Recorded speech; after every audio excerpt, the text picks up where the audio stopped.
Bismillah. A'udzubillahi minasyaitonirrajim. Bismillahirrahmanirrahim. Assalamualaikum warahmatullahi wabarakatuh. Alhamdulillah.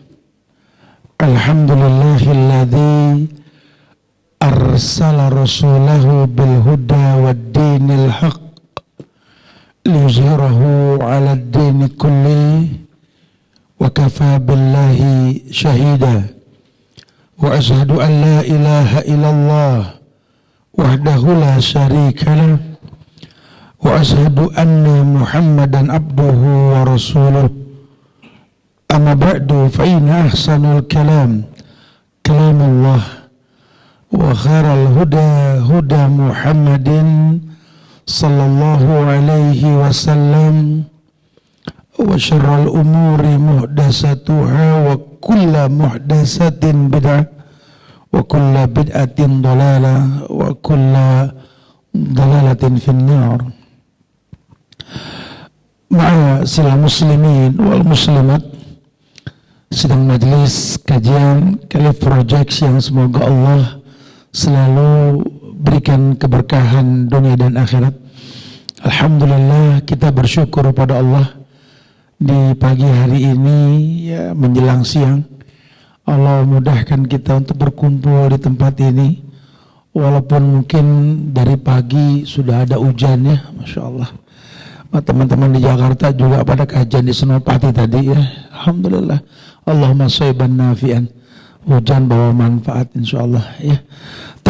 Kita kembalikan kepada tujuan kita kumpul, meluruskan niat bahwa kita pengen jaga stamina.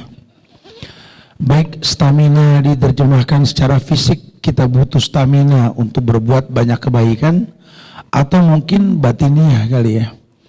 Karena nanti bahkan banyak orang yang kelihatannya bagus staminanya, badannya banyak jendolan, six pack kan 6 jendolan lumayan gitu ya. Tapi kalau sampai kekarnya tubuh di majelis 2 menit angop, kekar dari mana gitu loh ya. Atau jangan-jangan kita nggak bisa menjadi pemimpin kalau buat laki-laki dengan fisik yang bagus. Ya, kita pengen fisik stamina kita yang bagus ini sifatnya al-ma'unah. Al-ma'unah bukan istidraj.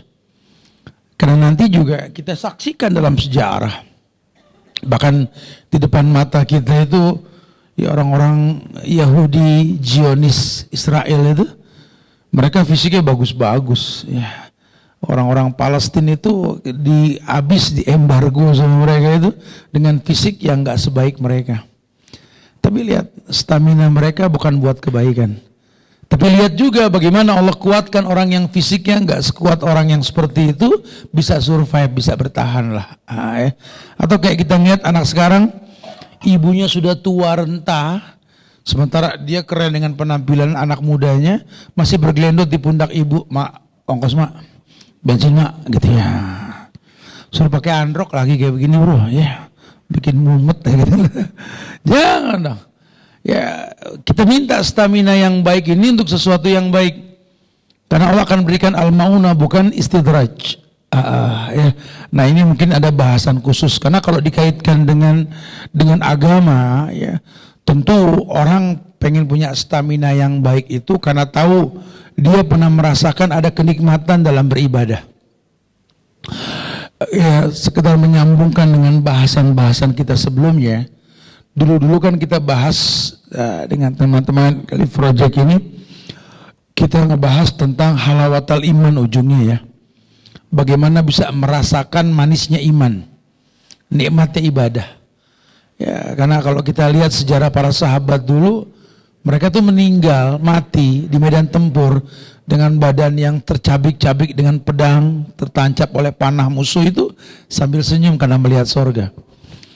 Bagaimana Tariq bin Ziyad membakar kapalnya sambil berkata kepada pasukannya, "Ayyul ummah, al-adu amamakum wan nar wara'akum aina akhtar bainahuma." Wahai pasukanku yang sedikit, di depanmu itu ada musuh, di belakangmu ada api, mana yang kau pilih? Terbakar hina karena takut maju ke depan, atau mulia dengan kemenangan yang Allah titipkan. Itu prinsip. Karena umur ini sebentar, ya Allah ya Rabb, subhanallah, sittin wa sab'in itu bukan angka produktif secara umum. Ya, masa itu singkat sekali. Allah titipkan waktu, Allah bersumpah demi waktu yang kuciptakan, kata Allah, wal asri, kata Allah. Manusia rugi. Ketika ingin berbuat baik sudah rentah. Mana kita yang muda kan gitu ya. Makanya mesti merasakan nikmatnya iman ini. Yang lampau sempat saya tekankan surat An-Nahl ayat 97. Anak kasih mukadimah dulu. Kenapa mesti stamina kita jaga untuk ibadah? Paling tidak kita merasakan halawatal iman lah. Manisnya iman, nikmatnya ibadah gitu. Ya, karena kalau kita nggak tahu nikmatnya ibadah, kayak teman-teman tadi saya bilang, kita ngobrol semalam start 7.30, 9.30 di Senopati gitu kan. Jam 10 di sini tuh gimana motor terbangnya gitu ya. Udah nggak usah dipikirin, jalanin aja gitu ya. Ya kalau dibilang capek ini ya memang hidup ini melelahkan, lawang mazraatul akhirah, tapi nikmatin, asik. Ya, dan nggak usah jadi sesuatu yang spesial karena apa? Karena Allah yang berikan kemampuan. Terfasilitasi juga kalau Allah nggak kasih kemampuan, kena macet, kenapa kan? Khalas. Kalau memang niat baik, makanya prinsip nih, ya orang menuntut ilmu itu solusi bro. Kita nih punya waktu kosong jangan disia-siain. Man salaka tariqan yaltamisu fihi ilman, sahalallahu lahu bi tariqan ilal jannah. Pokoknya kalau tujuan kita untuk nuntut ilmu, yakin Allah pasti mudahin. Ya, walaupun tetap ada perhitungan ya, bukan berarti main-main karena ketika terjadi khilaf antara Syekh Albani dengan Syekh bin Bas berkaitan dengan kendaraan, beliau pun menyimpulkan dengan perkataan yang berbeda. Satu sisi Syekh bin Bas mengatakan orang yang tidak hati-hati di atas kendaraan zalim dengan dirinya. Tapi kata Syekh Albani, cuma kami yang bisa melihat, yang merasakan nikmatnya di atas kendaraan gitu ya. Kembali kepada keahliannya, di mana kita jangan sampai nggak ada ilmu yang dikedepankan. Tapi surat An-Nahl 97 sekedar mengingatkan yang pernah kita bahas bahwa Allah menjanjikan kehidupan yang lebih baik, dia akan datang. Dan setiap kita itu pasti menginginkan yang akan datang itu baik. Ya, alasan kita beragam. Ya mudah-mudahan lah ini anggap saja pertama yang akan datang lebih baik. Ya mudah-mudahan lah nanti kedepannya lebih baik, ke depan. Kita selalu mengatakan next time mudah-mudahan lebih baik. Tapi kan mesti ada mukadimah, jangan cuma harapan. Jangan kayak anak yang nongkrong di pos ronda dekat portal begadang berhari-hari, setiap malam begadang. Tapi kalau ngomong sama temennya sambil ngerokok, sambil begadang main gaple. Bro, ini kalau tahun depan Allah kasih kita sukses. Lu gawe kagak begadang tiap malam ngerusak badan ngomong sukses gitu loh. Ya nggak bisa nih, ini Bani Israel nih yang begini. Kerja kagak pengen dikirimin makanan dari langit gitu loh. Ya nggak bisa. Ibnu Qayyim mengatakan hidup ini hukum sebab akibat. Walaupun dikembalikan pada masyiahnya Allah, di mana Allah nggak butuh sebab, Allah akan berikan akibat. Tapi kita ini butuh sebab akibat. Berdoalah, Rabbi habli minas sholihin sebagai orang tua, minta anak yang soleh. Nggak bisa kalau kita orang tua yang nggak soleh-soleh, susah. Atau mungkin kita cari pasangan sembarangan, nggak bisa. Ya perlu ada hukum sebab akibat dengan kesolehan seorang ayah dan solehahnya seorang istri. Mudah-mudahan Allah lahirkan anak-anak soleh dari kalian, kan begitu. Ya, Masya Allah. Jadi ada hukum sebab akibat. Ayat mengatakan, man amila solihan min dzakarin aw unsa wa huwa mu'min. Begitu bahasa Allah tegas sebagai landasan kajian kita. Pokoknya siapapun yang beramal soleh, lakikah dia, perempuankah dia, yang penting diperjelas dulu nih.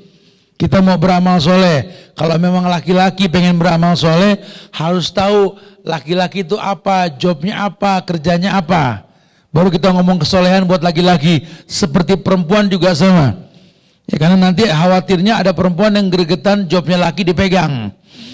Atau laki-laki merasa lemah jobnya perempuan dipegang. Tulang lunak nih urusan ini. Ya alaysa zakaru kal unsa, karena laki-laki enggak sama dengan perempuan.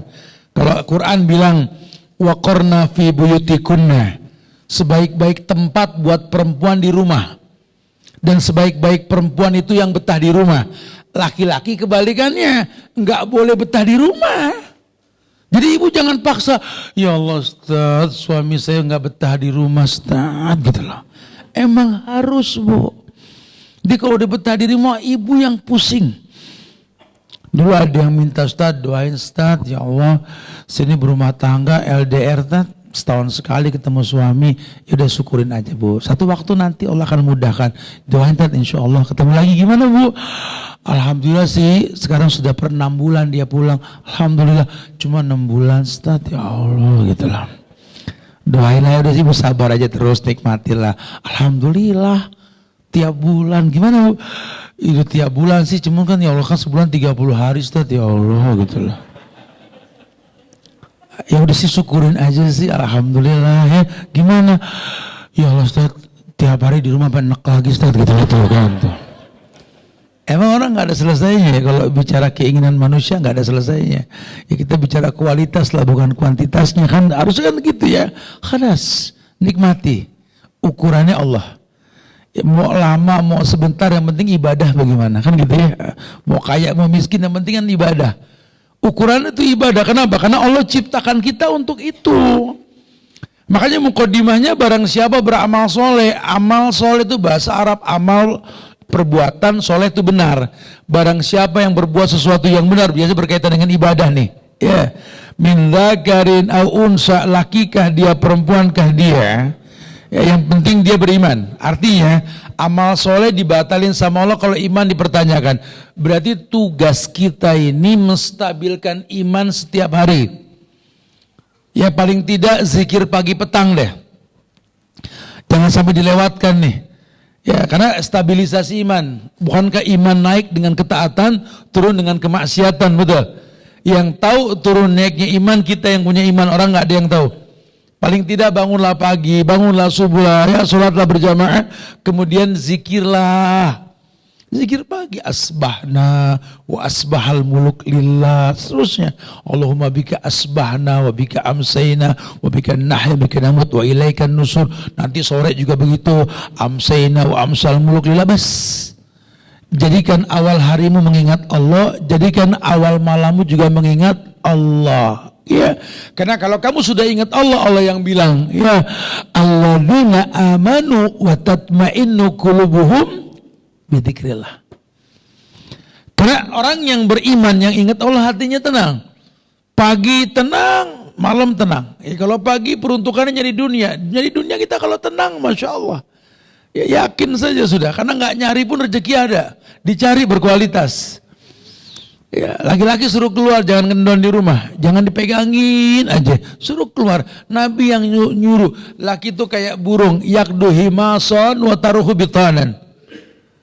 Udah kayak burung, terbang pagi pulang sore. Burung mau hujan, mau panas, mau gerah, mau adem, terbang.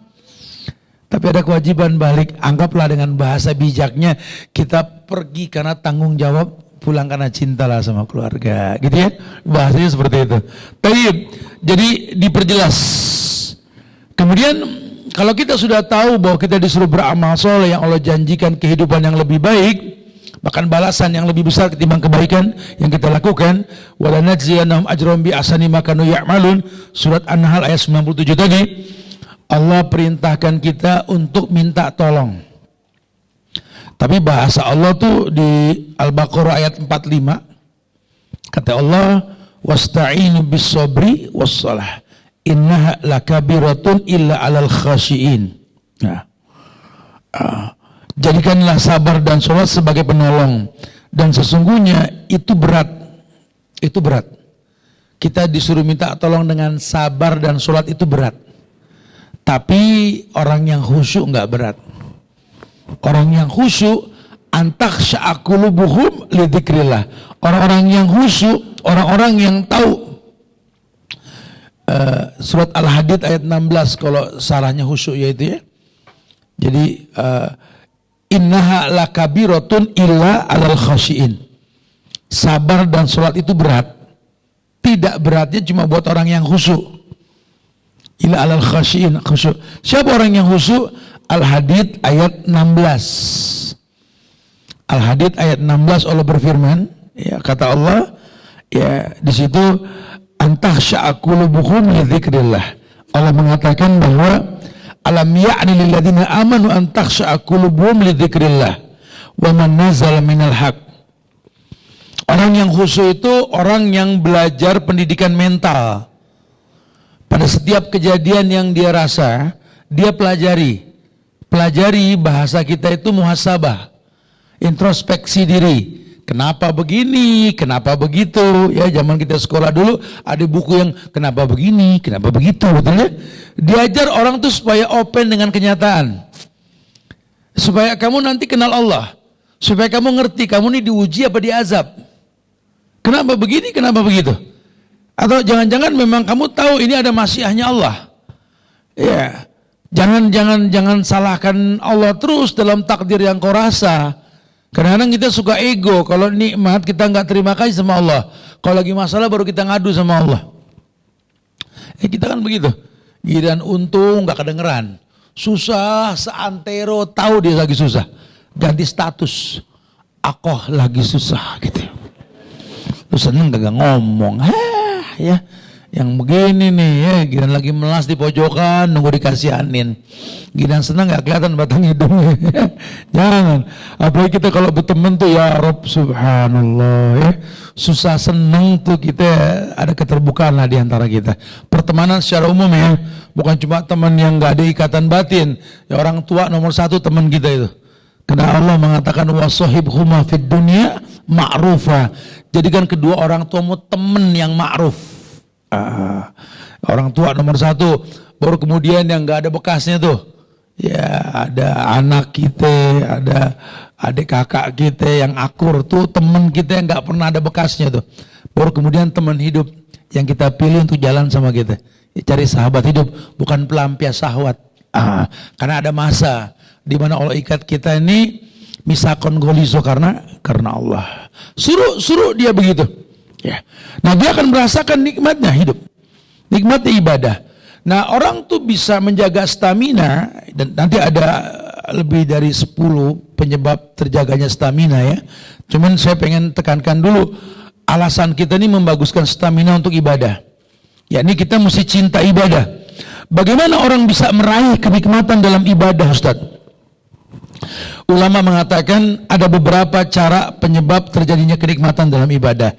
Yang pertama, ya, dijelaskan bahwa orang bisa merasakan nikmat dalam beribadah karena dia berusaha mengajak dirinya untuk selalu taat kepada Allah. Jadi bukan nunggu disuruh, emang dia cari. Kayak sekarang nih kita sama-sama menikmati lah. Karena ada ayat yang mengatakan 14 abad yang lalu, faida farogta fansob. Pokoknya kalau punya waktu kosong isi sama yang bermanfaat. Karena itu waktu pinjaman, belum tentu besok kita ketemu lagi gitu kan bahasanya. Faida farogta fansob, punya waktu kosong isi. Nabi jelasin, kata Nabi, tafarrok li ibadati amla sodroginan. Isi waktu kosongmu dengan ibadah, Allah bakal bikin kaya di hatimu. Kalau kata Nabi begitu kan. Berarti kan kita mesti paksa diri kita nih untuk manfaatin itu. Karena kalau bicara pengen dari pagi udah hujan gini paling asik tarik selimut gitu. Ya, membusin melek atu-atu tuh mata, ada kopi gak gitu loh. Udah bayangin yang kuah-kuah ajib deh gitu ya. Cuman kan bukan gak boleh. Cuma kan yang minjemin waktu bakal tanya. Lawang kita wudhu yang terbaik saja ketika wudhu di waktu yang kita nggak senang wudhu. Ya kan? Ibadah pun begitu. Sedekah aja kata Allah. Lantana lal birra hatta tunfiqu mimma tuhibbun. Bagus bersedekah secara umum. Tapi nggak mungkin dapat kebaikan dalam sedekah yang kau lakukan kecuali menyedekahkan yang paling kau suka. Berat, saya suka melatih diri dan saya contohkan sama orang-orang di rumah itu, kita lagi makan yang enak nih, dan kita tahu anak kita satu selera sama kita orang tuanya. Kita makan, dia kasih makan bareng sama kita lah. Yang namanya anak pasti kan walaupun kelihatan lebih kecil, lambungnya lebih mekar gitu ya. Dia habis duluan, dia kekir punya babenya gitu lah. Kan kita tahu biasanya kalau udah yang sisa-sisa di ujung makanan paling ajib betul-betul ya. Kamu mau? Enggak tuh ya. Nih coba ini. Berat, karena kita juga lagi pengen betul ya. Tapi latih. Dan kita lihat bagaimana rona wajah dia itu merasa diberikan kelebihan dari kita. Wow. Ingat sejarah zaman Nabi itu. Ada ibu yang bawa anak, lapar, ada orang yang ngasih roti. Dikasih tuh ibu roti, tuh anak roti. Makanlah dia yang ngasih ini bertiga. Ya. Tapi ketika potekan terakhir, dia lihat nih ibu sama nih anak udah gak ada lagi roti. Tuh anak ngelihat sama orang yang ngasih roti itu, motek roti. Dia kasih. Anak itu senang. Satu waktu Allah wafatkan dia. Dan kemudian dia di sorga. Dan ditanya dalam sorga tersebut, apa yang membuat engkau masuk sorga? Gak tahu, mungkin sholat saya, ibadah saya. Ingat. Ketika kau berikan potekan yang kau sendiri suka dengan potekan tersebut untuk kau makan ke orang yang lebih membutuhkan. Ternyata yudkhilus surur fi qalbil mu'min ini iman yang tinggi sekali. Memberikan kebahagiaan ke hati orang. Itu dahsyat sekali. Dan itu berat. Orang tua ke anak bisa. Kita masak juga pengen makan, bukan gak makan. Bahkan aroma masakan kan membuat kita makin lapar, betul. Cuma ingat kalau kita masak emang buat anak, alas. Kita nyari duit banting tulang, berangkat pagi bareng kang sayur, pulang malam bareng kampret, tiap hari gitu loh. Dapat rezeki harian, pekanan, bulanan ya. Kita juga pengen manfaatin tuh duit. Cuma kalau ngelihat anak yang butuh, keluarga yang butuh, orang tua merasakan itu. Orang tua merasakan sekali itu. Itu yudkhilus surur fi qalbil mu'min. Makanya Nabi bilang, kalau untuk mencari kurangnya orang tua, katakan wallahi kurangnya orang tua kelebihan anak. Salahnya mereka, betulnya kita sudah. Jangan jadi hakim buat mereka. Karena kita nggak bisa bayar yang mereka perbuat untuk kita gitu loh. Agama seperti itu. Ya, disuruh kita betul-betul ajak diri kita untuk taat sama Allah. Sampai Allah perintahkan di surat Al-Imran ayat 200 itu. Kata Allah, ya ayyuhalladzina amanu isbiru wasabiru warabitu wattaqullaha la'allakum tuflihun. Itu kan ajakan. Allah bilang, hei orang yang beriman, selain memang suruh beriman, stabilkan iman, isbiru. Coba deh sabar. Wasabiru, kuatkan sabarmu. Warobitu, kayak ngelihat orang yang lelah menjaga di perbatasan tuh. Ente sih di sini enak, cuma masalah hujan doang. No, teman-teman kita angkatan bersenjata di batas negara berat loh. Mesti menjaga negeri yang di dalamnya banyak orang yang korupsi, orang yang berbuat zolim. Ya, pokoknya tugas dia cuma jaga negara yang udah nikmatin. Lihat, tuh lihat kayak veteran tuh. Udah bongkol pakai baju uniform perang mereka, nggak kebagian posisi jabatan, uang pun mereka nggak nikmati. Lihat. Berat mereka itu. Allah berat sekali. Isbir wasabir warabitu. Wattaqullah, bertakwalah kepada Allah. Lebih berat lagi takwa nanti. La'allakum tuflihun. Allah hanya mengatakan la'allakum, semoga saja. Kali aja bahasa kita. La'allakum tuflihun, kalian bahagia. Ya kenapa? Karena merasa lelah, pasti bahagia. Iyalah pepatah mengatakan, wa maladzatu illa ba'da ta'bi. Enggak ada kelezatan kecuali mengalami kelelahan. Ini kayak kita sekarang belajar nih. Apa yang membuat ini nikmat belajar? Oh, effortnya kemari. Ya, kalau nanti antum bilang, ya Allah Tat, Bogor macet, Tat, Bogor jauh. Sama, kita sama-sama dari Jakarta barusan gitu loh. Tat, kajian Tat di tempat Anda Tat. Ya insya Allah, mudah-mudahan nanti ada waktu anak kesana deh. Antum ke tempat Anda dulu deh. Jauh banget Tat. Kalau mau rasakan nikmat ya berlelah-lelah dulu gitu loh. Ya kayak nikmatnya kita ayah nih ngasih ke anak uang yang dia minta untuk yang dia butuhkan. Ya buat ayah yang tahu bahwa rezeki mereka melalui kita, paling senang jadi ayah itu diminta sama anak. Paling senang. Apalagi yang diminta memang yang dibutuhkan. Jangan bakhil kalau urusan sama anak. Kita pengen berteman sama anak, betul? Kenapa teman dekat sama kita? Karena kita nggak pelit. Sama anak kenapa kita nggak berteman? Kita kadang pelit sama anak. Ya, kata ibu-ibu cakep nih kajian, bagus nih kita. Nahnu narzukukum wa iyahum. Kami kasih rezeki sama kamu tuh buat mereka. Mereka tuh dari kamu gitu bahasanya. Kelas. Ya kalau bini akad. Emang akad kita di dia, nafkah lahir batin cukup sudah. Aku punya duit 20 juta tiap bulan, 10 buat kamu ya akad. Udah, nggak usah nanya, 10 lagi buat apa? Nggak usah kebawalan gitu lah. Urusan dia. Dia punya emak, dia punya saudara, dia punya teman. Jangan bikin pusing sendiri gitu loh ya. Pokoknya di rumah milik ibu, di luar milik semua orang gitu loh. Jadi enteng hidup. Ini kadang-kadang kita suka bikin masalah sendiri, akhirnya lupa fungsi hidup ini untuk beribadah ya. Tapi yang pertama, ajak diri kita untuk selalu taat kepada Allah. Berdalilkan Al-Imran ayat 200 tadi. Perintah untuk memaksa diri untuk bertahan di atas kesabaran. Karena ternyata sabar itu adalah solusi yang kita minta kepada Allah. Wasta'inu bis-sabri was-shalah. Yang kedua, rasakan nikmatnya ibadah dengan berusaha menjauhi dosa.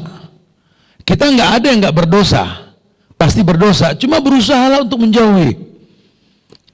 Ibu jangan menganggap bapak di luar banyak dosa, banyak maksiat. Ya dia manusia. Emang ibu nggak berdosa di rumah? Kadang dunia di tangan bu, scroll terus, betul lah. Apa ngebuang waktu? Ya Allah, berapa jam sehari kita coba ngecek IG, WA orang, status orang, Quran nggak dibaca, nunggu ditegur di pojokan kamar, liatin gitu aja. Ya, dia dosa, dia maksiat, iya bu, dia manusia, pasti ujiannya berat. Tapi kan ibu nggak pernah tahu bagaimana dia berusaha untuk menghindari dosa yang dia nggak bisa hindari. Makanya agama saja memaklumi. Kata agama ini, Allah ciptakan mata kan hitamnya kecil, putihnya gede, pasti ngelihat, betul? Kata Nabi, al-ulalak walaysa lakasani. Agama tahulah, bohong kamu nggak ngelihat dosa. Cuma yang pertama nikmat, yang kedua tergantung niat. Doakanlah agar diistiqomahkan. Ditambah suplemennya apa? Ibu jadi perempuan yang soleha. Allah yang jaga iman suami, bu. Karena perempuan soleha itu buat laki-laki yang soleh. Seperti kita juga begitu. Jangan gede cemburu ninggalin bini. Salah sendiri nyari cakep, pinter, cerdas, kaya, semua juga pengen. Betul. Gimana nih supaya tenang kita di luar? Ya jadi laki-laki yang baik. Laki-laki yang baik itu bukan yang nggak bertahan dengan ujian. Ujiannya berat. Ya, kalau ujian mah innalillah. Makanya diabadikan dalam Quran tuh Allah mengatakan wa kullan naqussu 'alaika min amba'i rasul manusabbita bihi fu'adak. Itu kisah para nabi yang diuji dengan ujian yang berat, lihat tuh. Yang diuji sama anak, sama pasangan, yang diuji sama lawan jenis, lihat diuji. Bukan enggak diuji. Ya. Tapi lihat, jangan lihat ujiannya, lihat bagaimana dia bertahan dengan ujiannya. Kuat gak dia menghadapi ujian? Itu yang terpenting. Ya, sampai-sampai Nabi Yusuf saja mengatakan as-sijnu ahabbu ilayya, udahlah penjara lebih baik untukku gitu loh. Karena dunia ini Masya Allah ujiannya berat sekali. Ujiannya berat sekali. Itulah dunia. Jangan terus kamu telah berbuat dosa, kamu bermaksiat, tahu gak? Iya, tapi ngebentak juga kan dosa. Emang gak dosa ngebentak? Dulu kan waktu belum nikah tahu, nggak boleh bilang aci sama orang tua, betul? Sama ayah nggak boleh bilang ah. Sekarang dia sudah nikah, suami lebih dari ayahnya loh, betul? Kan ayah nggak bisa bersetubuh sama ibu, suami bisa gak? Suami lebih daripada ayah. Ini kayak begini nih kadang-kadang kita nggak menimbang, ya kita nggak tahu, ya mungkin memang dia berbuat salah, tapi kan dia bertahan. Kayak apa? Cerita keluarga Alu Yasir. Orang semua mencibir Yasir nggak kuat diseksa sama Abu Jahal. Ya, tapi Allah turunkan ayat ilaman ukriha wa qalbu mutmainun bil iman. Tidak ada kafir buat orang yang dipaksa kafir. Kamu kan nggak tahu ujian dia bagaimana sebagai pimpinan, sebagai manusia yang dipandang mulia oleh orang. Ujiannya banyak, doain. Jangan dihakimin. Yang dia butuhkan teman dalam hidup, bukan hakim dalam hidup.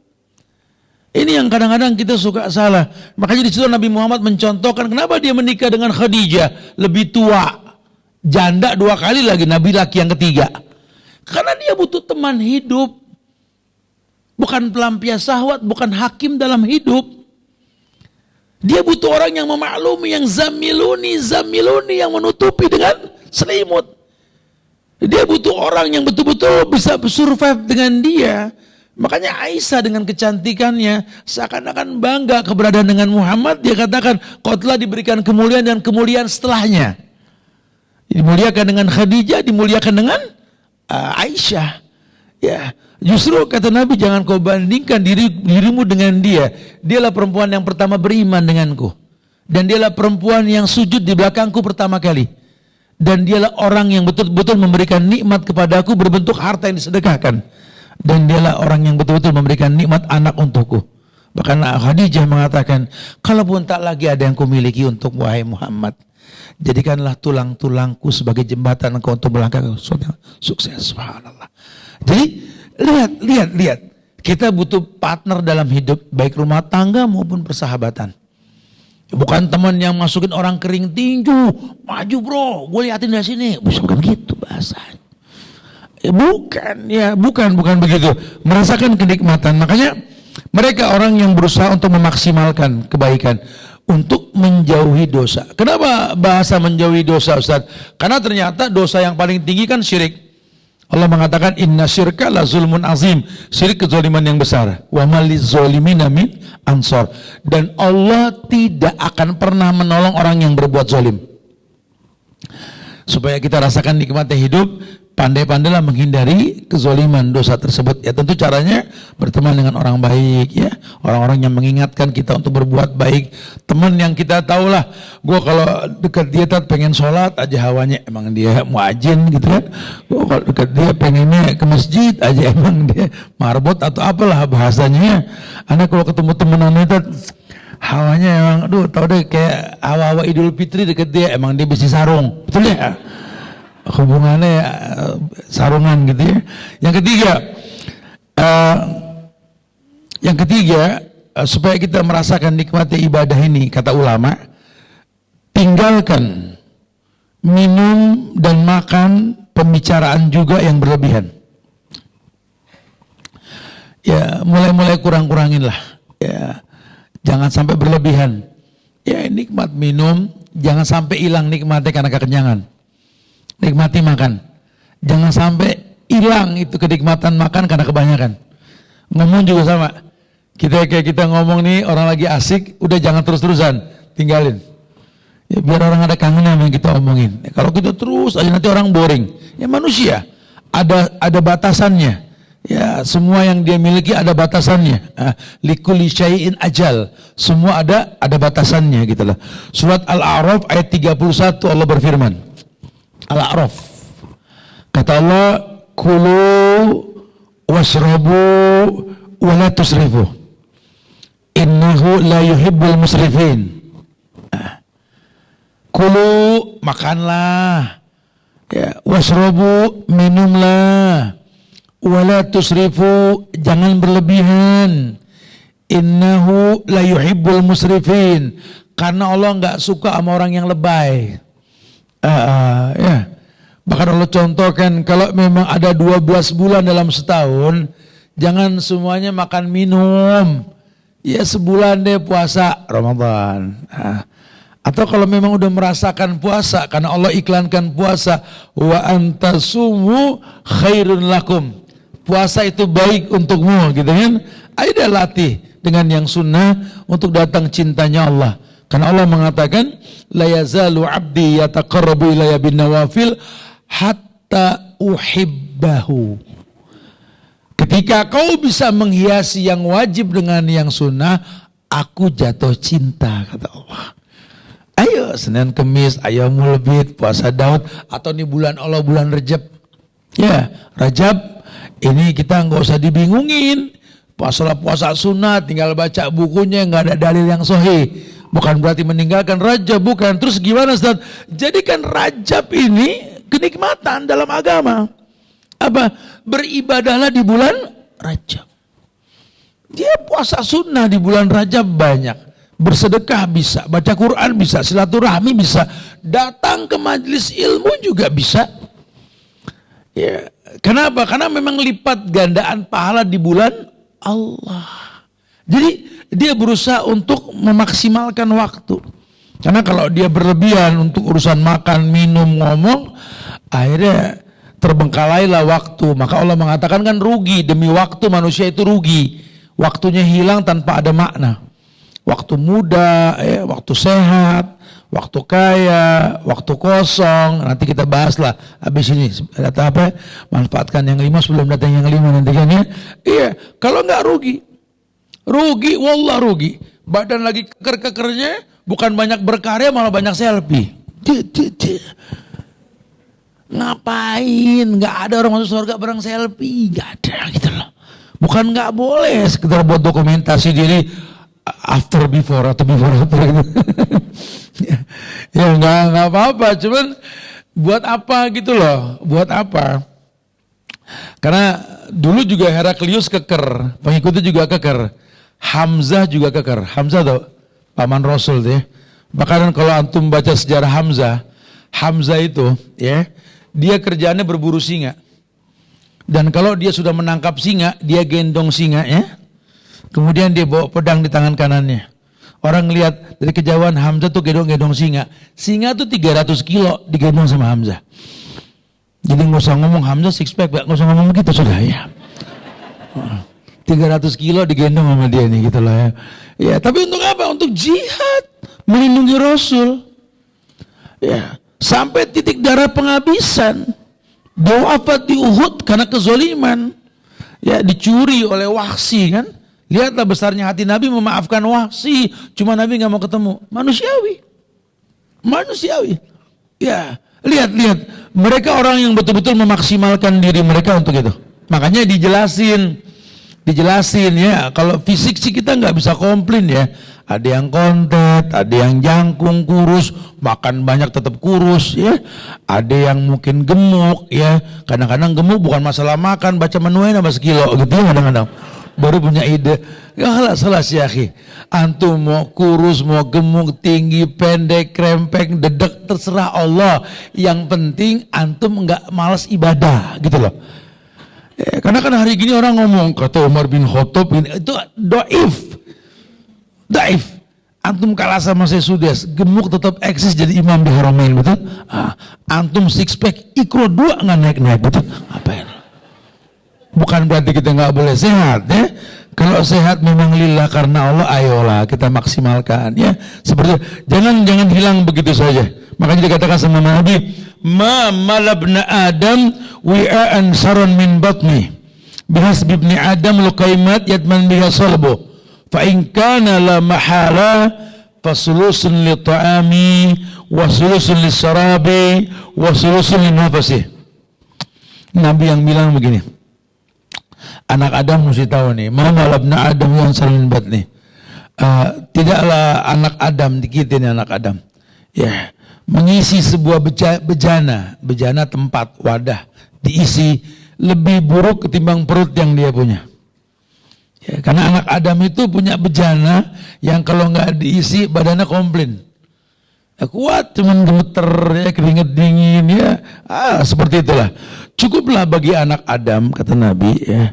Yakni bihas bibni Adam, cukuplah anak Adam luqaimat yadman bihas solbo. Teori Nabi sih anak Adam sekedar lah, pokoknya lapar makan, aus minum. Tuh kalau bahasa Nabi. Ya ternyata memang ahli gizi juga ngomong itu yang paling baik. Ya pokoknya lapar makan, mau pagi, siang, malam kalau lapar makan. Minum juga sama. Ya. Jadi jangan lapar setiap malam makan. Jangan terus enggak besok lo kerokan urusannya gitu loh. Lain cerita lagi nanti, ujiannya beda lagi nanti. Kecuali kalau enggak lapar jangan. Ya katanya lo kaimat yatman bihas solbo. Sekedar saja, hilangin kepengen. Jangan jadi ngayal, karena sayang waktu buat ngayal. Saya suka bicara sama anak, enak tuh, berhenti, ada duit beli. Jangan dihayalin. Akhirnya baru tadi enak bedal tuh, ya ngayal. Gak kenyang kita menghayalan ya. Kalau mungkin silakan gitu loh. Karena Nabi bilang, bihas bibni Adam luqaitman yuqimna sulbah yadman bihas sulbah.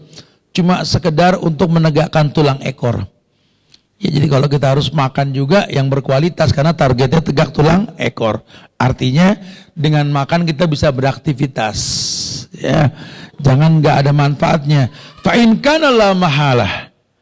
Karena kata Nabi kalaupun memang ternyata luqaimat tuh Orang Arab bilang kalau makan luqaimat tuh begini, orang Arab begini kalau makan. Luqaimat tuh 2 genggam gitu loh. Luqaimat 2 genggam. Ya 2 genggam aja lah kalau makan. Tapi Nabi mengatakan fa in kana la mahalah. Tapi kalau memang dia nggak bisa makan lebih, karena Syekh Albani juga dikritisi mengenai orang-orang Albani yang makannya banyak. Bahkan Imam Syafi'i juga pernah dikritik sama muridnya karena makannya banyak. Ketika ditanya, Syekh antum makan banyak nih, iya, karena aku tahu siapa yang masak. Aku mengambil berkahnya. Subhanallah ya. Kalau orang-orang alim tuh tahu apa yang dia perbuat untuk sebuah kebaikan. Si Albani juga mengatakan iya, karena kita orang yang makan banyak, tapi kita nggak makan lebih dari 2 kali. Kita lihat, masya Allah, la mahalah. Tapi diingetin, yang penting patokannya fasulusun li ta'ami, badanmu itu 1/3 untuk to'am makanan, fasulusun li sarobi, 1/3 buat minuman, wasulusun li nafasi, 1/3 buat napas. Makanya kata ulama, badan kita nggak disetting buat lebih dari 2 kali makan, karena ada hak napas di situ, gitu ya. Kembali ke kita lah intinya. Dan kemudian di yang keempat, untuk merasakan nikmatnya ibadah,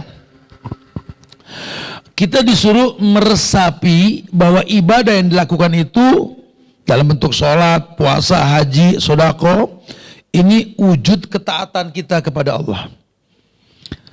Jadi kayak kita sayang sama orang tua kita.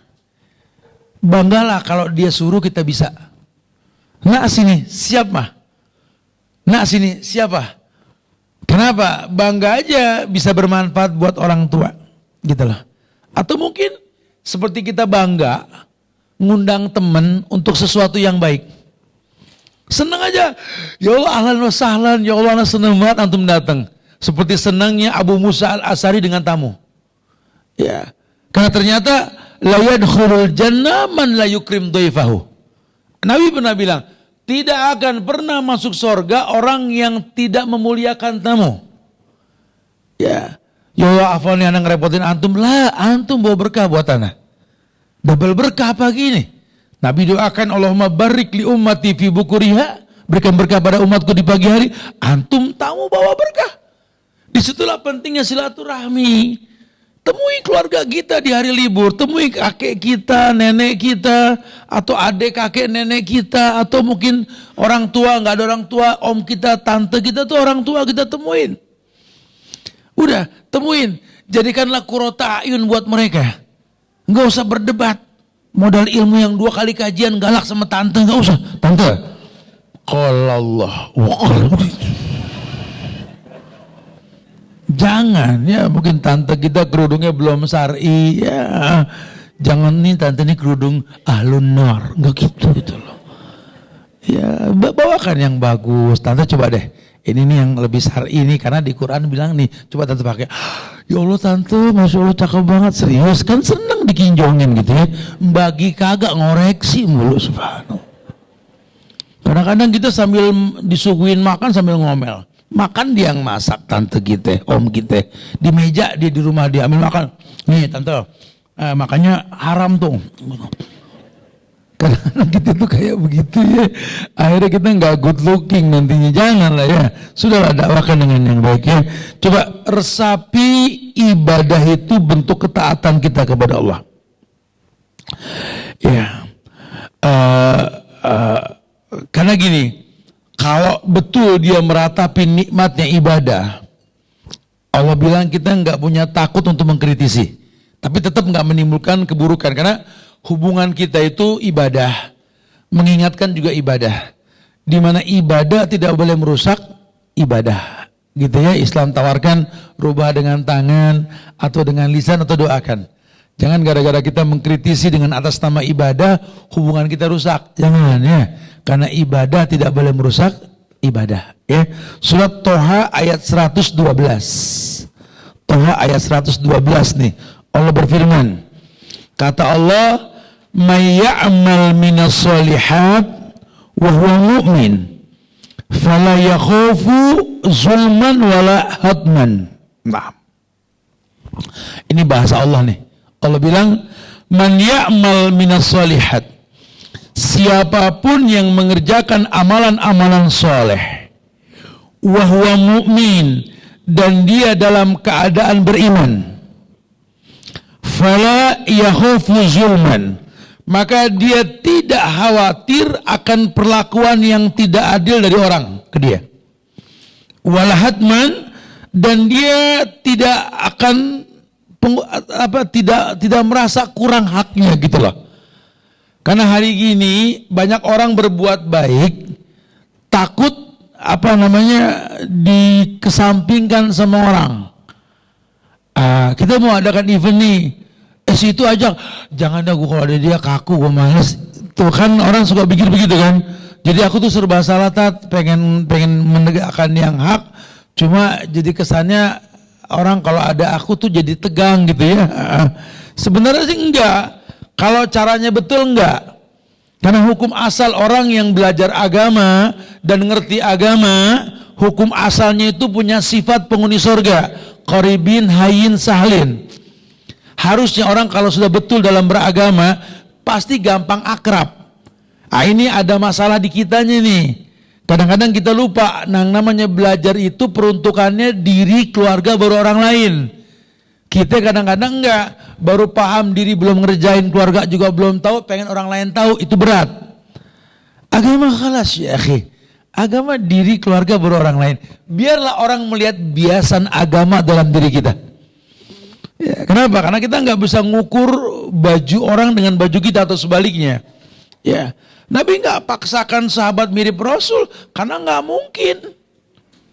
Ya, tapi Nabi pertontonkan di hadapan umatnya bahwa dia juga manusia. Ana basarum mislukum yuha, aku manusia biasa cuma dapat wahyu.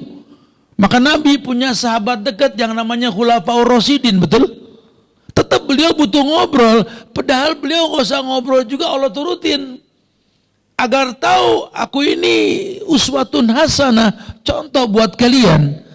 Kalau Nabi saja butuh orang, apalagi kamu yang bukan Nabi. Ya pandai-pandailah memiliki orang yang mengingatkan kebaikan. Baru ke bawahnya 10 orang yang dijamin surga tuh, sahabat Nabi. Baru kemudian ke bawahnya 70 orang-orang yang masuk surga. Baru terus sampai umatnya. Sampai beliau mengatakan, walakin sahibukum hadza khalilullah. Tetapi sahabat kalian kekasih Allah. Harusnya agama itu membuat kita bisa bersahabat. Harusnya. Makanya kalau jadi kita nggak bisa bersahabat karena kita dipandang lebih dalam agama, ada yang salah. Ada yang salah. Ya enggak, pasti ada yang salah. Ya Allah Ustaz, anak sholat, zakat, puasa, haji, kajian mana yang aneh nggak datang, terus kenapa orang pada nggak demen? Ya Allah alam, nanya gue lagi. Nggak tahu. Jangan-jangan Anda cuma beragama ke Tuhan yang Anda nggak kenal. Hingga apa? Anda cuma merasa beragama. Jujur deh, berapa lama Anda hijrah? Berapa lama Anda kajian? Dan jujur, sudahkah Anda menghafal nama Allah? Simple kok. Karena yang dikhawatirkan sampai saat ini Anda cuma merasa hamba Allah, merasa kenal Allah, merasa tahu Allah, tapi Anda nggak tahu Allah. Ini yang dikhawatirkan sampai orang tersilap, mana al-mauna, mana istidraj, itu yang sering. Wah, Anda punya teman orang soleh, cuma sekarang pas dia sukses, dia nggak kayak yang dulu, Ustaz.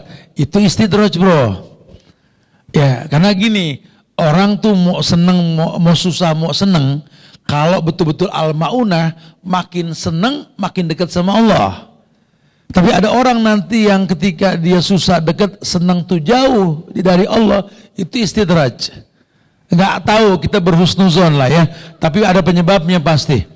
Karena orang kalau makin baik agamanya, kalau makin baik ekonominya dengan keagamaan yang dia punya, harusnya makin dekat sama masjid, ya, makin orang merasakan nikmat harta yang dia punya, makin dekat sama orang tua. Ini ada orang yang dulu susah, ya warafa'na laka dzikrak, ku angkat masalahnya karena memang zikirnya, karena masalah kan memberatkan pundaknya. Kata Allah, alladzi angqada zahrak wa rafa'na laka dzikrak. Masalah yang memberatkan pundak ya ku angkat karena zikir. Ya karena dulu dia baik, sekarang dia ekonominya bagus. Tapi lihat, semakin sukses semakin jauh dari silaturahmi, Ya, semakin jauh dari majelis ilmu, kemudian juga ke masjid apalagi, orang tua panjang mata, wallah istidraj. Nasihatin dia. Ya, nasihatin dia, antum ada yang salah nih. Harusnya antum makin punya power, makin dekat sama Allah. Subhanallah ya. Tayyib. Jadi betul-betul suruh meresapi ritual ibadah dalam bentuk ketaatan dia kepada Allah. Kemudian yang kelima, ya ini yang terakhir nih, penyebab nikmatnya ibadah. Yang kelima, hendaklah seorang hamba menyadari bahwa semua ibadah yang dilakukan ini tidak sia-sia dan tidak akan menghilang sebagaimana punahnya harta duniawi. Setiap orang ini pengen merasakan nikmatnya ibadah. Setiap orang itu suruh menyadari bahwa ibadah yang dilakukan ini tidak pernah sia-sia. Jangan pernah menganggap Allah nggak melihat ibadah kita. Orang boleh nggak ngelihat ibadah kita dan kita juga nggak perlu pujian orang. Namun dunia Allah yang titipin, bukan orang yang nitipin. Makanya bahasa Nabi apa? In lam yakun bika alayya ghadabun fala ubali. Ya, yang penting jangan engkau yang marah. Orang semua nggak demen urusan dia. Yang penting engkau jangan ya Allah. Karena wa mahyaya wa mamati lillah. Hidupku matiku hanya untukmu ya Allah, nggak untuk manusia. Lihat tenangnya jiwa dia, sehingga apapun yang terjadi ketika bermuamalah dengan manusia, dia nggak peduli. Jangan kata dia yang banyak dosa, Nabi yang maksum aja ditimpukin. Ya, bukan berarti Nabi nggak pandai berkata-kata, cuma manusia lakanut, sifatnya ingkar. Manusia itu kalau kita berbuat baik akan nunggu salahnya kita. Seperti kalau kita banyak berbuat dosa, dia akan tunggu kebaikan kita. Manusia seperti itu. Jadi jangan heran, kayak kita ditonton, nanti kita lihat kutu kan, akhirnya kurang juga, gitu loh. Manusia begitu. Tapi kalau sama Allah tidak. Sampai Allah mengatakan Allah nggak pernah melupakan kata ya ibadi, duhai hambaku, hambaku, kata Allah. Lo ataitani bikurabil ardi khataya, umpama kau datang kepadaku, kau seret dosa seluas langit dan bumi, ini umpama kata Allah. Kau minta ampun selama kau tak sakiti aku dengan kesyirikan, ku datangkan maklum dan ampunan sebanyak dosa yang kau lakukan. Itu Allah. Allah tetap panggil orang yang berbuat dosa dengan bahasa orang yang beriman. Kata Allah apa? Ya ayyuhalladzina amanu tubu ilallah taubatan nasuha. Orang yang beriman tobatlah. Tetap Allah bilang ya hai orang yang beriman. Kitanya yang mesti paham muqaddimah ayat ini sebagai bentuk istiqdad. Kita kan butuh stamina, bro. Ustadz, ini kan udah mau Ramadan. Emang. Apa ini pertengahan Rejab udah lewat. Bentar lagi bulan Roah kata Betawi atau bulan Syaban. Masuk Ramadan. Untuk menghadapi Ramadan sebulan setengah lagi, persiapan apa, Ustaz? Kata si Ustaz, ya balikin aja ke ayat. Ayat viral di Ramadan itu kan Al-Baqarah itu satu nama mengatakan ya ayyuhalladzina amanu kutiba alaikumusiyam. Orang yang beriman diwajibkan puasa atas kalian. Jangan merasa beriman kalau belum mengoreksi iman. Karena kalau tibang puasa hiporia, semua orang juga puasa. Saya ini kan udah mau 20 tahun Jakarta Bogor nih. Tiap Ramadan Jakarta Bogor. Hari pertama kedua mah aman, sepi. Hari ketiga pada pakai hordeng. Betul. Nah, kalau bicara puasa semua juga puasa ya. Cuma kan yang terpanggil nggak semua. Karena Allah pakai bahasa orang yang beriman. Berarti menjelang Ramadan ini stabilisasi iman, stamina. Yang kita bahas sekarang nih, kita yang punya iman, orang nggak ada yang tahu iman kita. Kalau iman kita lagi tinggi, kita nggak peduli orang tua kita berbuat apa, udah kita maklumin aja. Tapi kalau iman kita lagi rendah, salah mulu orang tua di mata kita. Ya, manusia juga begitu kan? Halas ya, stabilisasi iman. Menjelang Ramadan baguskan iman dengan banyak berbuat kebaikan. Baik ini bulan Rajab, banyak ibadah sunnah yang kita rutinkan. Bulan Sya'ban sengaja Nabi sebulan puasa, Sya'ban beliau puasa. Kadang beliau nggak puasa sama sekali supaya orang tahu bahwa itu sunnah. Ya. Atau berbuat sesuatu yang baik, atau mungkin kita gerakin nih teman-teman kali project ini. Gimana caranya nih di beberapa tempat yang kita punya ini, apa nih kira-kira bisa kita perbuat menjelang Ramadan nih? mungkin merapikan tempat wudhu karena Ramadan orang semua ke masjid ya. Hari gini kan banyak masjid yang tempat wudhunya innalillah ya, bau pesing, nggak rapi, takut wudhu air percik najis masuk ke badan lagi, betul? WC dan lain sebagainya. Ayo kita rapin. Atau kita dari sekarang kita kumpulkan dana dari jauh-jauh hari, kita taruh di agen korma ya, masih murah harganya yang bagus-bagus, kita bersedekah, jangan sampai korma yang nggak bagus, korma yang terbaik yang kita kasih ya, yang kita aja seneng orang juga seneng. Karena yang udah-udah kan kita urunan beli korma pas Ramadan, kebagian yang keras ya, orang mau bismillah, gimana bersyukur orang kayak batu split tuh korma keras bener.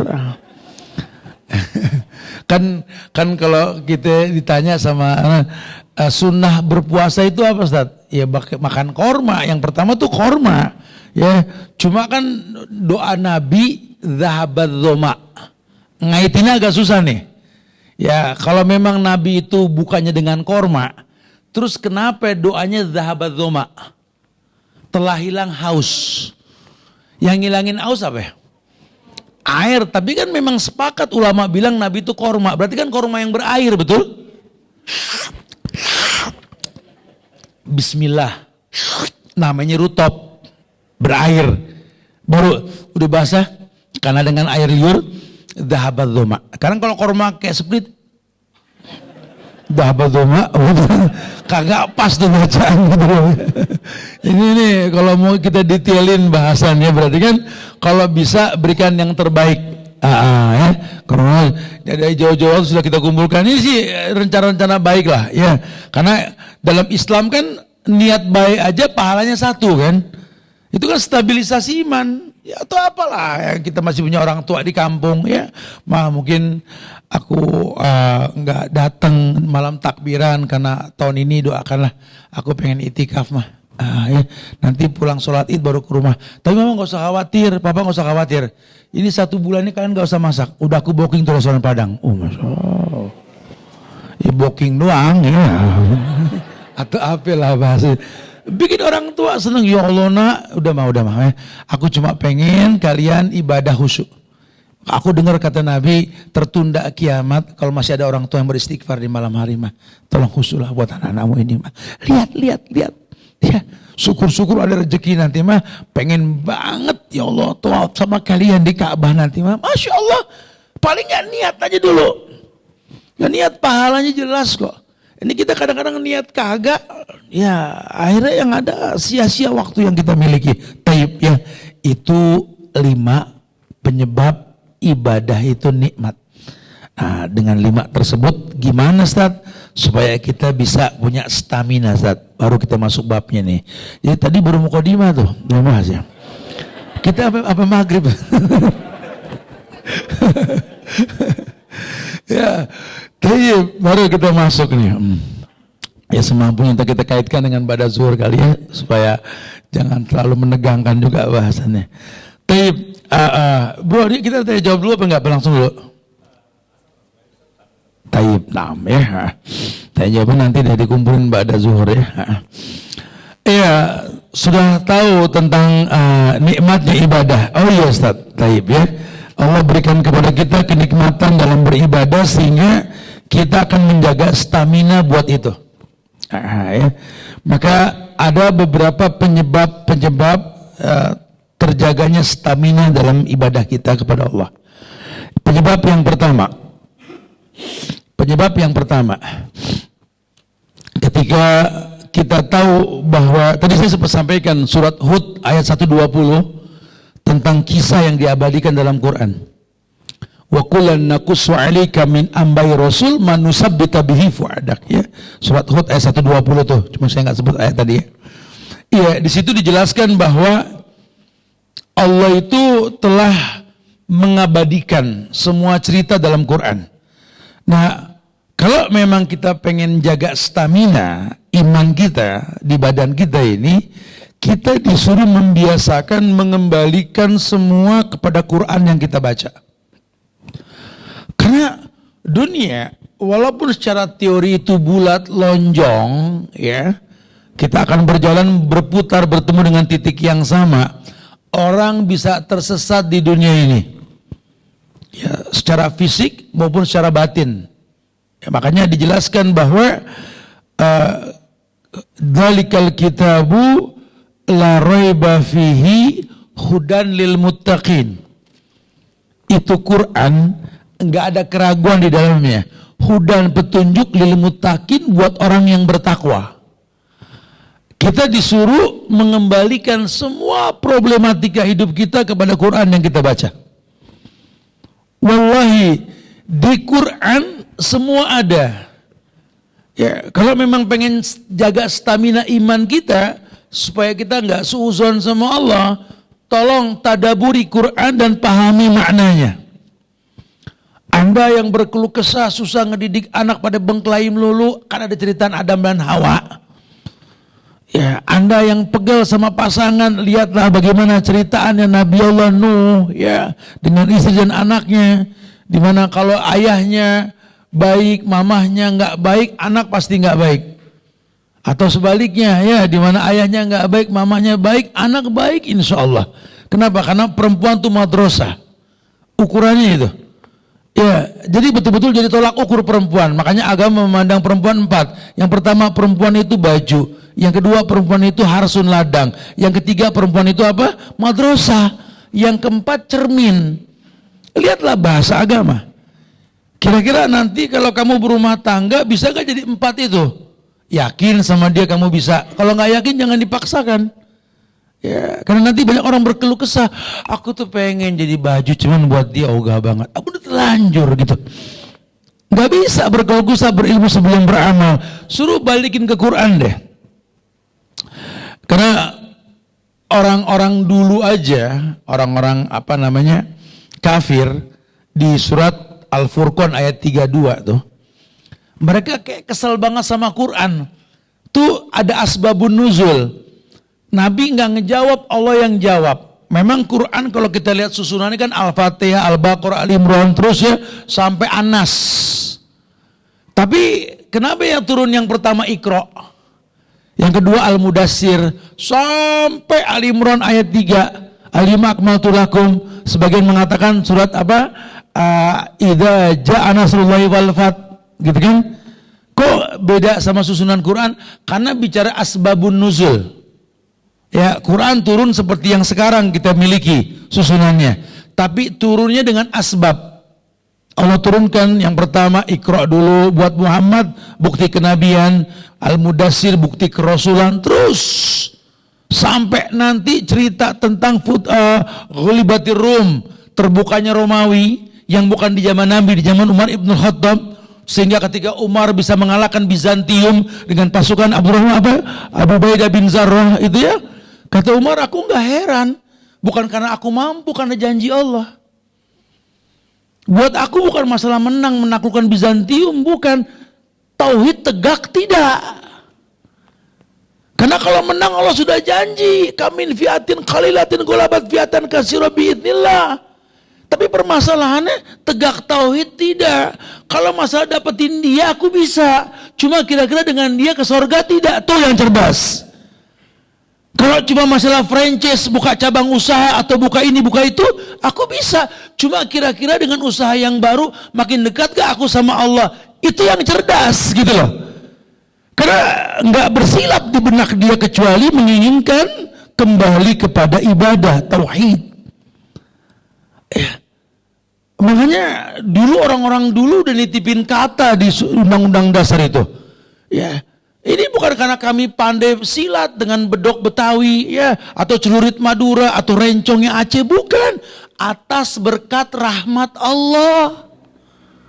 Dan memang kami punya keinginan, didorong dengan keinginan luhur untuk berkebangsaan yang bebas tanpa intimidasi orang kafir. Lihat orang-orang dulu. Makanya kutitipkan negeri ini dengan Pancasila, ketuhanan yang Maha Esa. Tolong jangan dirubah. Yang Esa cuma Allah. Semua agama Tuhan yang gak ada yang Esa. Ini kan azim bro. Ini azim banget. Oh iya. Ya kalau dipikir-pikir bambu runcing bisa ngalahin senjata canggihnya Belanda. Mudeng juga kagak gitu. Tapi kan bisa menang karena rahmat Allah. Ini yang kita mesti jaga nih, rahmat Allah nih. Itu Pak Tani anaknya banyak, subur lagi tiap tahun atu. Makanannya nggak menyehatkan, tapi rahmat Allah anaknya pinter-pinter pada beasiswa. Padahal makanannya nggak 4 sehat 5 sempurna, anak kita 4 sehat 5 ajib, nggak paham pasti. Karena nggak dapat rahmat Allah. Ya, ini yang mesti kita perhatiin nih. Buat Allah itu nggak ada yang nggak mungkin. Allah tuh nggak butuh ruang dan waktu untuk mendatangkan kebaikan. Karena Allah punya masyiah, kehendak. Allah punya kehendak. Kalau Allah tinggal bilang kun fayakun. Kita pakai logika, matiin api mesti ada ember sama gayung. Suku-suku kenal Belanwir, betul? Kalau Allah enggak. Ya nar kun bardan wassalamun ala Ibrahim. Kuni bardan wassalamun ala Ibrahim. Dingin. Allah bilang dingin. Buat Allah lihat. Ya, makanya ada pepatah ulama mengatakan, lihatlah usaha burung pipit yang bawa tetes untuk mematikan api tersebut. Ini nggak bakal bisa juga, cuma ada andil. Karena bisa enggak terserah Allah. Paling nggak ada usaha. Kayak kita orang laki keluar kayak burung, dapat enggak urusan Allah, yang penting keluar. Perempuan di rumah, bahasa begitu. Di rumah bukan diem, bukan ngecek WA, bukan gitu ya, berkarya. Karena madrasah, belajar gitu loh. Karena fitrahnya sudah begitu. Kalau memang pengen baik, Masya Allah ya. Tegas, yang pertama balikin ke Quran dan Sunnah. Surat Furqan, Al-Furqan ayat 32 Allah berfirman, wa qala alladziina kafaru laula nuzila 'alaihi al-Qur'an jumlatan wahidah. Kadzalika nusabbita bihi fu'adak wa rattalna tartilan. Gini. Kata orang kafir gini, kenapa sih Quran itu nggak langsung turun? Sepocel gitu loh ya. Kata Allah, kadzalika linusabbita bihi fu'adak. Karena aku pengen Quran itu membuat kalian yakin. Ini bukan ucapan Muhammad, bukan tulisan dia. Aku utus beliau itu orang yang ummi, buta huruf, tidak bisa baca tulis. Bahwa Quran yang isinya mukjizat, grammarnya tinggi, di tengah orang bikin syair.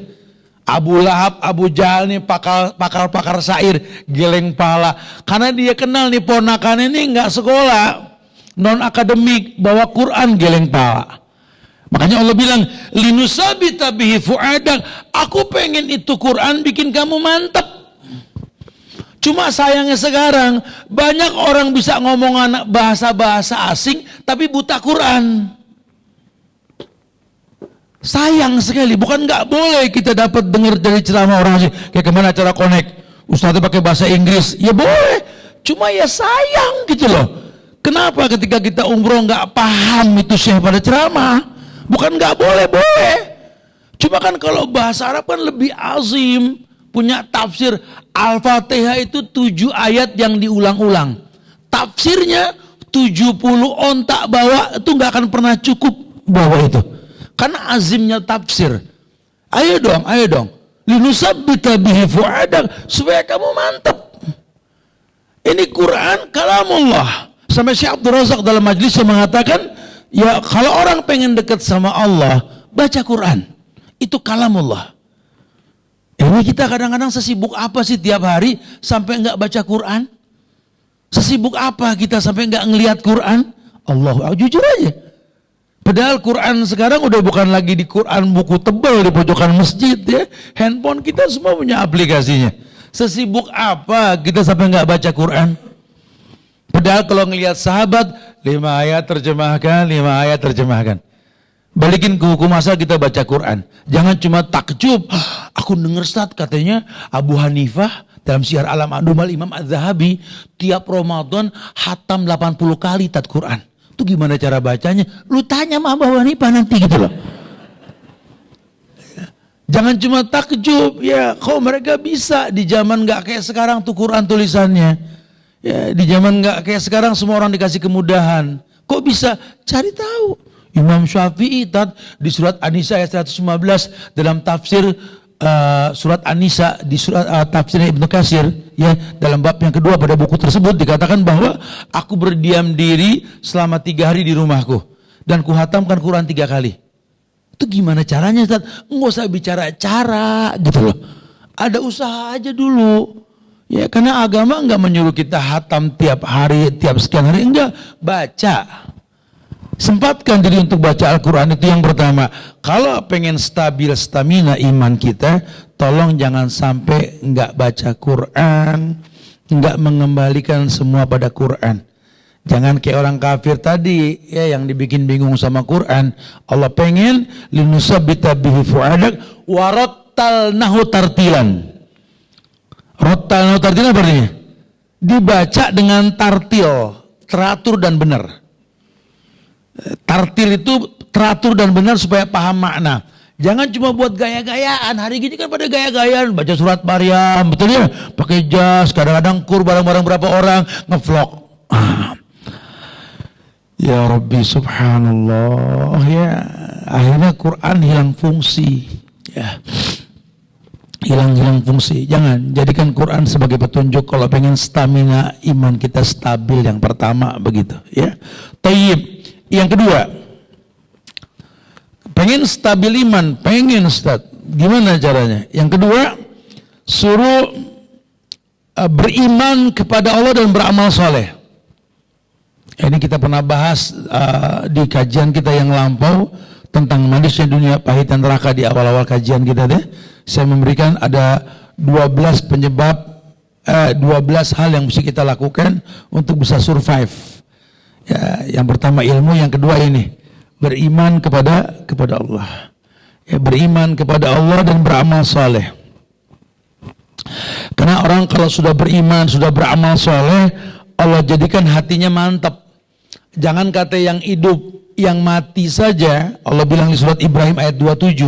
Ibrahim 27 Allah mengatakan, yusabbitullahu alladhina amanu bil qawlis sabit fil hayati dunya wa fil akhirah. Allah meneguhkan iman orang yang beriman dalam ucapan di dunia maupun di akhirat nanti. Ini dalil sepakat ulama mengatakan, ini Ibrahim ayat 27 ini dalil adanya pertanyaan kubur. Ya, dalil adanya pertanyaan kubur. Allah bilang, yusabbitullahu alladhina amanu bil qawlis sabit. Allah bilang, Allah mantapkan iman orang-orang yang beriman dunia dan akhirat. Sehingga ketika di akhirat nanti mungkin dia nggak jago ngomong Arab di dunia, tapi karena dia mantap dengan akidahnya, malaikat kan tanya, man rabbuka? Allah rabbi. Wa man dinuka islamuddini. Wa man nabiyuka Muhammad nabi. Dia nggak bisa ngomong Arab, cuma karena praktek di dunia, ya dia tahu Rabbnya itu Allah, Islam agama dia, Nabi Muhammad utusan Allah yang dia ikuti. Di akhirat Allah bangkitkan, didudukan oleh malaikat, ditanya, jawaban dia betul. Allah yang bilang, aku yang mantepin nih orang, dunia maupun akhirat. Di dunia mungkin banyak misionaris. Baik misionaris berkaitan dengan akidah maupun mungkin misionaris secara umum yang merusak muamalah. Dia nggak terkecoh. Bos aneh bilang, Tat, ini tiap Desember tanggal 25 sama awal tahun kita mesti ikutin program mereka, Tat. Waduh, antum harus ngerapin hubungan sama Allah tuh supaya tegas. Maaf bos, ini kita bicara profesionalitas dalam gawean ya. Talent anak begini, tapi kalau untuk ikutin itu maaf, lakum dinukum waliyadin, tegas.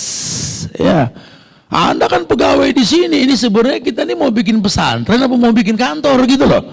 Kalau mau bikin kantor, halas. Di situ skill saya ya sudah, itu yang diperhatikan. Jangan paksa saya untuk berakidah dengan akidah yang sama, tegas. Ini kan enggak, kadang-kadang ikhwan udah berjenggot, jidat cemong, main kembang api tahun baru. Hah, Masya Allah. Udah pakai jilbab panjang, tapi ya urusan si Mary masih happy tiap tahun tuh betul.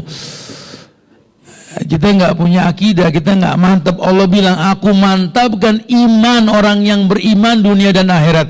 Kalau dia kenal Allah. Ya, seberapa susahnya kita yakin Allah sendiri yang mengatakan lam yalid walam yulad, khalas ya akhi. Allah nggak melahirkan dan nggak dilahirkan.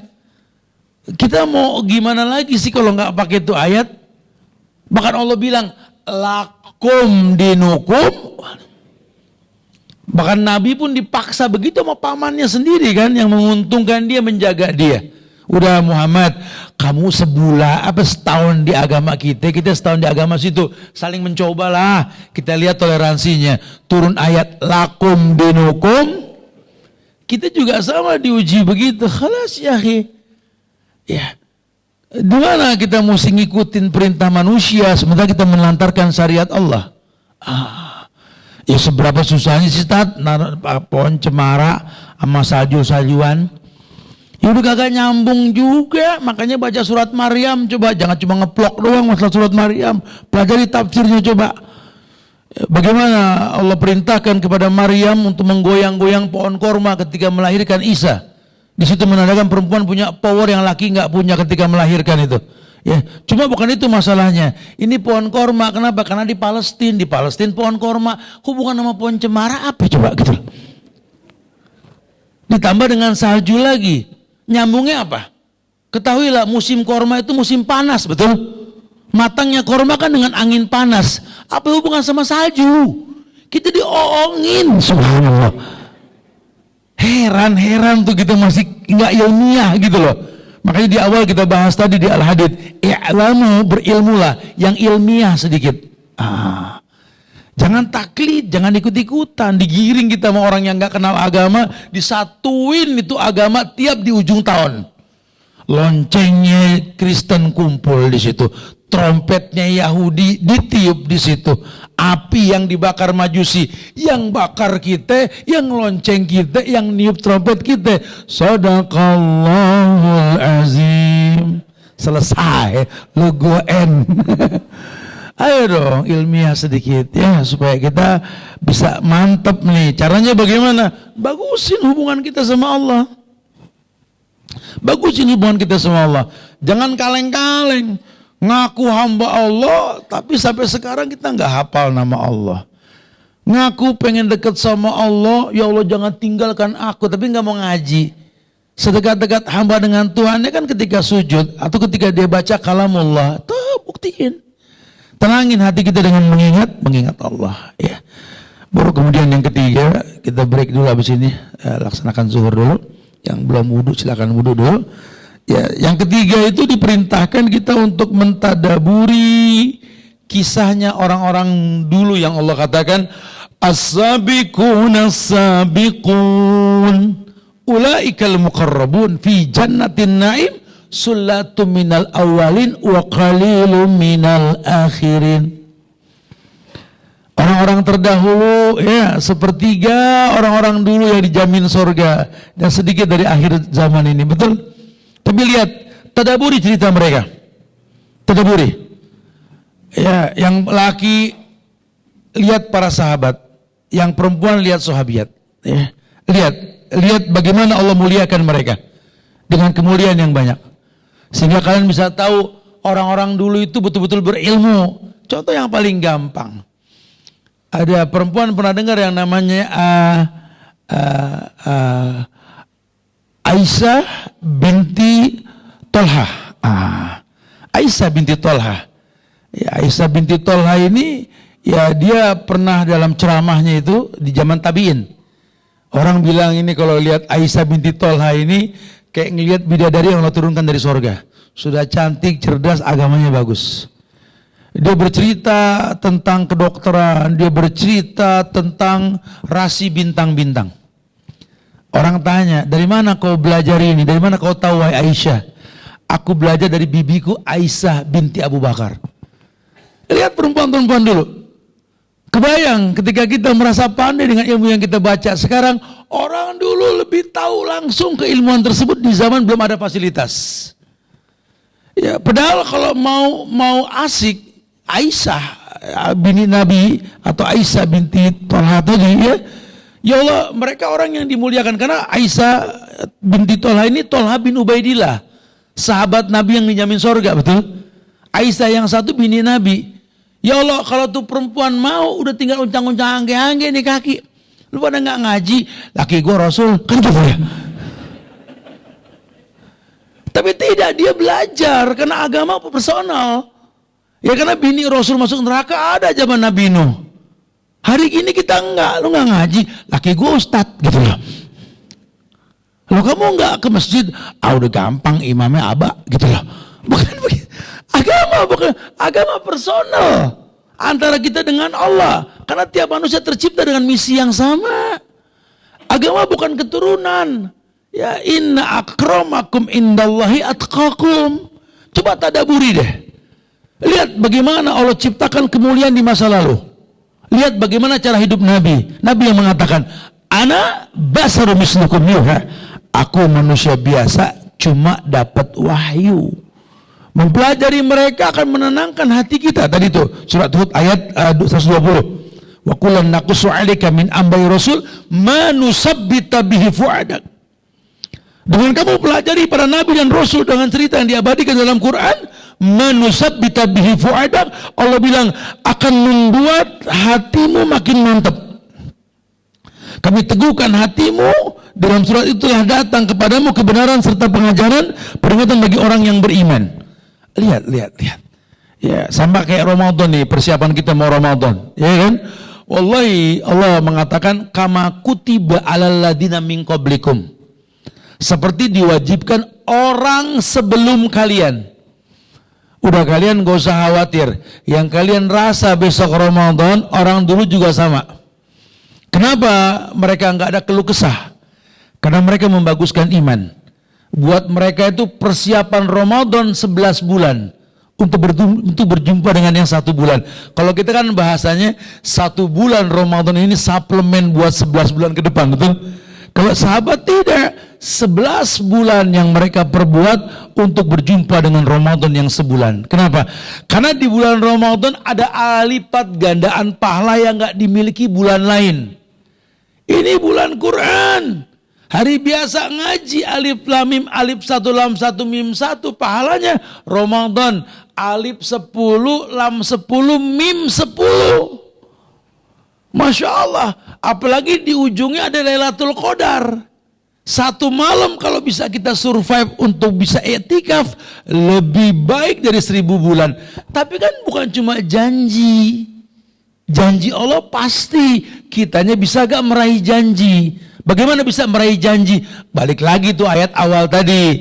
Ya ayyuhalladzina amanu. Hai orang yang beriman, diwajibkan puasa atas kalian. Iman yang mesti kita jaga staminanya. Udah itu dulu ya. Kita lanjutin ntar ba'da zuhur ya. Biar sekarang agak break dulu, jangan kencang dulu. Wallahu a'lam bishawab ya. Saya berikan pada pembawa acara. Kita lanjutkan ba'da zuhur nanti. Assalamualaikum warahmatullahi wabarakatuh.